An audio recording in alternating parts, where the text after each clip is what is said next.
বছরের শেষেই রাজ্যে শাহ নাড্ডা 30-31 ডিসেম্বর রাজ্যে আসতে পারেন, তারা করতে পারেন সভা, অর্থাৎ 2026কে সামনে রেখে দুদিনের রাজ্য সফরের সাংগঠনিক বৈঠকের সম্ভাবনা থাকছে। কথা বলবো, সুস্মিতা প্রতিনিধি রয়েছেন সঙ্গে। সুস্মিতা, বছর শেষে এবছর একেবারে শেষে 30 এবং 31 ডিসেম্বর রাজ্যে আসতে চলেছেন অমিত শাহ, এমন সূত্রে খবর।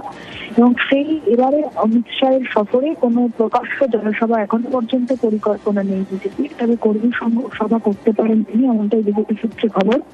এছাড়া 31 ডিসেম্বর তিনি সাংগঠনিক বৈঠক সারবেন রাজ্য নেতৃত্বের সঙ্গে। ইতিমধ্যেই আমরা জানি এসআইআর, সিএএ, নাগরিকত্ব এই ইস্যুকে কেন্দ্র করে এ রাজ্যের মতুয়া ভোট ব্যাংক এবং অন্যান্য বিভিন্ন বিষয়ে রাজ্যে নির্বাচনী প্রক্রিয়া চলার ক্ষেত্রে বিজেপি দোলাচলে রয়েছে। সেই দোলাচল কাটাতেই সাংগঠনিক বৈঠক সারবেন তিনি, এমনটাই বিজেপি সূত্রে মারফত জানা যাচ্ছে। দুদিনের বিলম্ব সফরে আসতে চলেছেন অমিত শাহ, কেন্দ্রীয় স্বরাষ্ট্রমন্ত্রী, এমনটাই বিজেপি সূত্রে খবর।